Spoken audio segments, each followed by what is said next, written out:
STIHL MS 440. Switching cylinders again.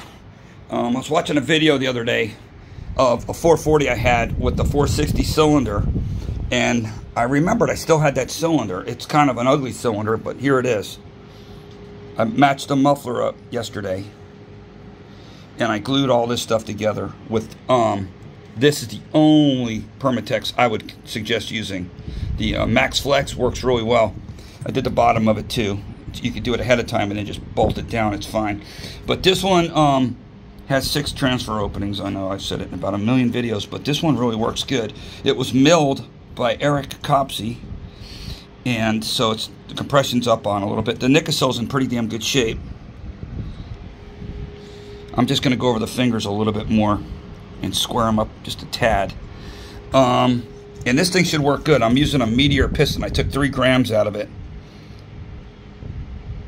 I did a little, just took weight off where it didn't need it. And I'm going to use a tapered pin, which I think the pin takes 2 grams off if you use a STIHL pin versus the Meteor pin. And I'll use the rings. The Meteor rings will be fine. So anyway, then I did the front cover. But this is just going to be a single opening exhaust. I really worked that one opening though to the max. I want this to be somewhat of a sleeper. See how big that opening is? It should work just fine. And yep, this is just a low dollar saw I got, from somebody. It was in a million pieces. And I just checked the compression on this. It said like a little over 120, and I believe it because it just doesn't seem like it pumps up real good.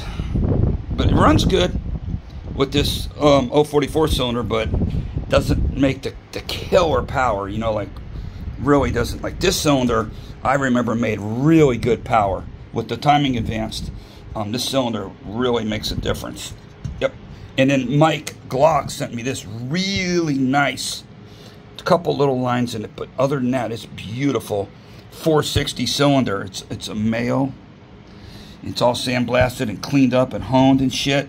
So I'm going to do some porting on this, and I'm just going to leave the opening the size that it is and just clean it up, stone it, and just maybe raise the transfers a tad and open up the exhaust just a tad and get rid of those lines and just polish it so it just looks real nice.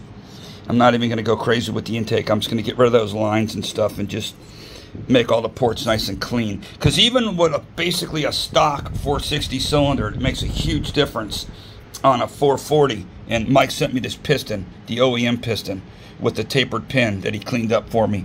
And I'm just going through playing musical gaskets for that deal. But this one, I'm just going to use this Permatex for a gasket and hopefully pull this muffler off. And this will stay glued to it, because once you lose that lip in there, it's kind of flexy, and I'll clean all those flakes and shit out of there as well.